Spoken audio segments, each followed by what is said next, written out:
फिर रात को मैंने देखा कि मेरे ससुर जी रसोई में जाकर मेरे लिए जो दूध ला रहे हैं, उन्होंने उसमें कुछ मिला दिया है। मैंने उनको यह काम करते हुए देख लिया था, लेकिन वो मुझे ना देख सके।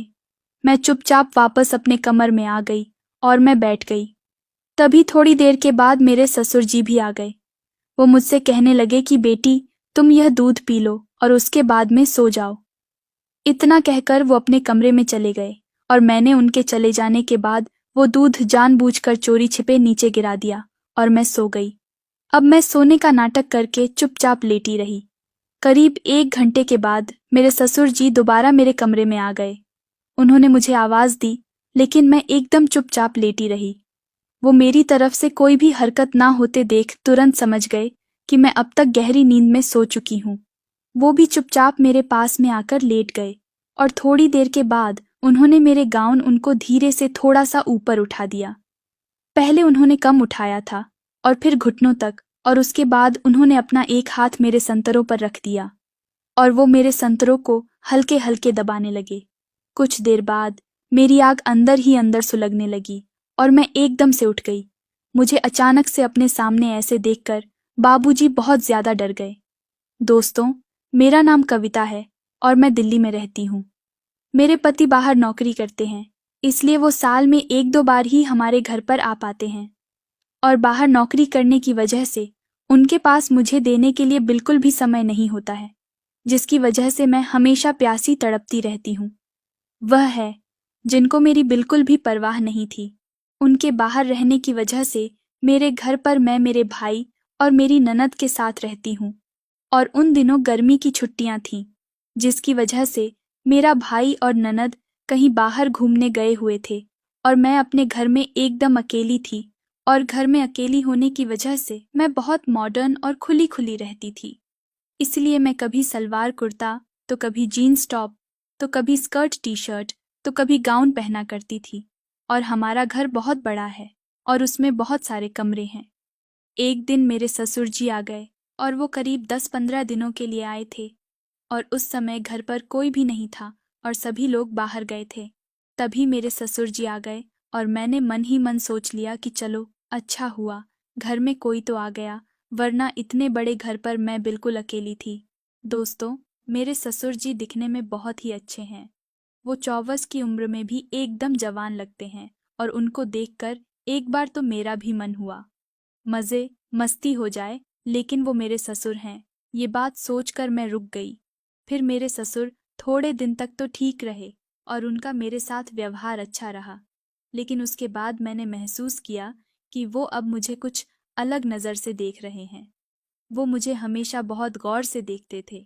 जब कभी भी मैं आती जाती तो वो मेरे संतरों को और मेरे पैर को बहुत ध्यान से देखते। दोस्तों, मैं तुरंत समझ गई कि वो मुझसे अब क्या चाहते हैं, लेकिन वो कभी भी मुझसे यह सब बातें बोल नहीं सकते थे, क्योंकि वह रिश्ते में मेरे ससुर जी थे। फिर मैंने धीरे धीरे महसूस किया कि मेरे ससुर जी अब मुझे नहाते हुए ज्यादा से ज्यादा कम कपड़ों के देखने की हमेशा कोशिश किया करते थे और मैं ये बात जान गई थी और उनकी नीयत को पहचान गई थी। इसीलिए मैं अब उनको अपनी तरफ से ज्यादा मौके देती थी, जिससे वो मुझे देख ले, और मैं ये बात सोचकर तो कई बार बहुत गर्म हो जाती थी। एक दिन मेरी यह इच्छा भी पूरी हो गई और उस दिन ससुर जी ने मुझसे बोला कि बेटी, यह पानी है, इसको पीने से सब रोग दूर हो जाते हैं और इसको पीने से कभी कोई बीमारी भी नहीं होती है। तो मैंने उनसे वो पानी ले लिया और रख दिया। फिर रात को मैंने देखा कि मेरे ससुर जी रसोई में जाकर मेरे लिए जो दूध ला रहे हैं, उन्होंने उसमें कुछ मिला दिया है। मैंने उनको यह काम करते हुए देख लिया था, लेकिन वो मुझे ना देख सके। मैं चुपचाप वापस अपने कमर में आ गई और मैं बैठ गई। तभी थोड़ी देर के बाद मेरे ससुर जी भी आ गए। वो मुझसे कहने लगे कि बेटी, तुम यह दूध पी लो और उसके बाद में सो जाओ। इतना कहकर वो उनके कमरे में चले गए और मैंने उनके चले जाने के बाद वह दूध जानबूझकर चोरी छिपे नीचे गिरा दिया और मैं सो गई। अब मैं सोने का नाटक करके चुपचाप लेटी रही। करीब 1 घंटे के बाद मेरे ससुर जी दोबारा मेरे कमरे में आ गए। उन्होंने मुझे आवाज दी, लेकिन मैं एकदम चुपचाप लेटी रही। वो मेरी तरफ से कोई भी हरकत ना होते देख तुरंत समझ गए कि मैं अब तक गहरी नींद में सो चुकी हूँ। इसीलिए वो भी चुपचाप मेरे पास में आकर लेट गए और थोड़ी देर के बाद उन्होंने मेरे गाउन उनको धीरे से थोड़ा सा ऊपर उठा दिया। पहले उन्होंने कम उठाया था और फिर घुटनों तक, और उसके बाद उन्होंने अपना एक हाथ मेरे संतरों पर रख दिया और वो मेरे संतरों को हल्के हल्के दबाने लगे। तो कुछ देर बाद मेरी आग अंदर ही अंदर सुलगने लगी और मैं एकदम से उठ गई। मुझे अचानक से अपने सामने ऐसे देखकर बाबूजी बहुत ज्यादा डर गए। वो मुझसे कहने लगे कि बेटी, मुझसे गलती हो गई है, तुम ये बात किसी से मत कहना। अब मैं कभी भी ऐसा दोबारा नहीं करूँगा। मैं क्या करूँ? बहू, तुम बहुत ही मस्त हो, इसलिए मेरा मन तुम्हें देखकर डोल गया था। कोई बात नहीं बेटी, मैं अब यहाँ से चला जाता हूँ। लेकिन तभी मैंने उनको यह सब करने से साफ मना कर दिया और मैंने उनसे बोला कि कोई बात नहीं, आप एक बार कर लो। मैं भी अंदर ही अंदर इस आग में आपकी तरह बहुत जल रही हूँ बाबूजी। तो मेरे मुंह से ये बात सुनकर वो बहुत खुश हो गए और उन्होंने जल्दी से मेरा गाउन पूरा उतार दिया और वो खुद भी तुरंत साफ हो गए। अब मैं उनके औजार को अपने सामने देखकर बहुत खुश हो गई, क्योंकि वो बहुत लंबा था लेकिन वो थोड़ा सा नीचे की तरफ झुका हुआ था और मैं झट से समझ गई कि वो डर की वजह से ऐसा हुआ होगा। अब उन्होंने सबसे पहले मुझे पूरा साफ किया और फिर उन्होंने मुझे खड़ा किया। बहुत ध्यान से उन्होंने मेरे मुंह देखा और उसके बाद बिस्तर पर मुझे लेटाकर वो मुझे पागलों की तरह पीने लगे। वो मेरे संतरों को दबाते हुए बार बार उनको पी भी रहे थे। फिर कुछ देर के बाद वो अचानक से नीचे आकर मेरी गुफा को पीने लगे। दोस्तों, मैं किसी भी शब्दों में बयां कर नहीं बता सकती मुझे कैसा लग रहा था, कितना मजा आ रहा था। मैं तो जैसे उस समय जन्नत में हूँ। मुझे ऐसा महसूस हो रहा था, लेकिन अब मुझसे बिल्कुल भी सहन नहीं हो रहा था और इसलिए मैं बोल पड़ी कि बाबूजी, बस अब प्लीज आप जल्दी से मेरी प्यास को बुझा दो, मुझे और ज्यादा मत तरसाओ मेरे मुंह से।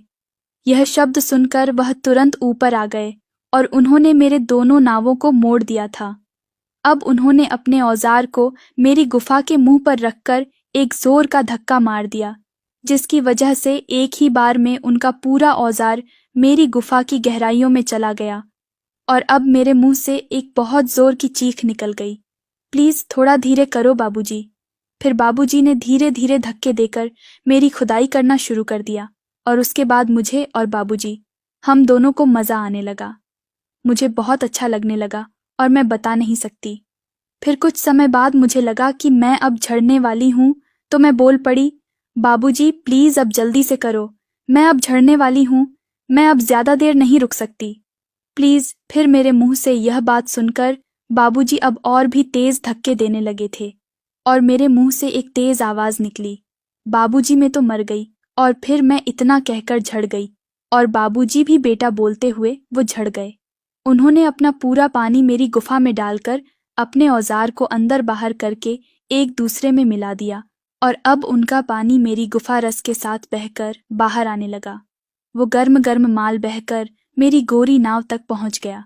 फिर उसके बाद हम दोनों उठकर सीधे बाथरूम में नहाने के लिए चले गए और नहाने के बाद लाइट चली गई तो मैंने बाबूजी से बोला कि बाबूजी अब क्या करें, लाइट चली गई, आप कपड़े पहनकर बाहर आ जाओ। तो बाबूजी ने बोला कि अरे मैं क्या पहनूं, मेरे कपड़े गीले हो गए हैं और मुझे अंधेरे में दिखाई भी नहीं देगा।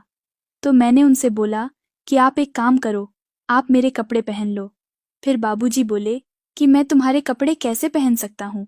मैंने उनसे बोला कि नहीं तो आपको लाइट आने तक ऐसा ही रहना होगा। तो वो बोले कि हाँ ठीक है। उसके बाद उन्होंने मेरे पहन लिए। वो बाहर आ गए और उसके बाद हम दोनों मेरे बेडरूम के अंदर चले गए और थोड़ी देर बाद लाइट आई। तब मैंने देखा कि बेड की चादर के ऊपर बहुत सारा पानी लगा हुआ था, इसलिए मैंने वो चादर हटाकर मैं अलमारी से दूसरी चादर लेने के लिए गई और मेन चादर निकालने लगी। फिर तभी उस चादर के साथ कुछ कपड़े भी नीच गिरे। मैंने देखा तो वो मेरी शादी का लाल जोड़ा था। तब मुझसे मेरे ससुर जी ने पूछा कि बेटा क्या गिरा, तो मैंने उनसे बोला कि बाबूजी वो तो मेरी शादी का जोड़ा गिर गया है। यह बात सुनकर ससुर जी ने मुझसे बोला कि तुम उसको बाहर ही रहने दो। फिर वो मुझसे बोले कि बहू एक बार मैं चाहता हूँ कि तुम इन कपड़ों को मेरे लिए पहनो और एक बार फिर से नई दुल्हन की तरह सजकर मेरे सामने शर्मा कर बैठो और उसके बाद हम दोनों मस्ती करेंगे। फिर तुम्हारी बहुत जमकर खुदाई करूंगा। फिर मैंने उनसे बोला कि आज नहीं, हम आगे का काम कल दोबारा से करेंगे, तो हमें बड़ा मज़ा आएगा। मेरी बात को सुनकर वो बोले कि हाँ, ठीक है दोस्तों। उसके बाद हम दोनों ने एक बार फिर से खुदाई के मज़े लिए और उसके बाद हम दोनों ऐसे ही थक कर सो गए। उसके बाद हम दोनों दूसरी सुबह 11 बजे सोकर उठे और फिर हमने चाय नाश्ता किया, दोपहर का खाना खाया और उसके बाद हम दोनों शाम की खुदाई के लिए तैयारी करने लगे। और फिर शाम को मुझे वो लाल जोड़ा पहनाकर मेरे ससुर जी ने मुझे बहुत जमकर खोदा और मुझे अपनी खुदाई से पूरी तरह से खुश कर दिया और हम दोनों ने बहुत मज़े किए। वो जब तक मेरे पास रहे तो लगातार दिन रात जब भी उन्हें मौका मिलता वो मेरी खुदाई करते रहे। इस तरह से मैं उनकी एक असली माल बन गई। उन्होंने मुझसे बहुत जमकर खोदा और मैं उनके खोदने के तरीके से बहुत खुश हो गई।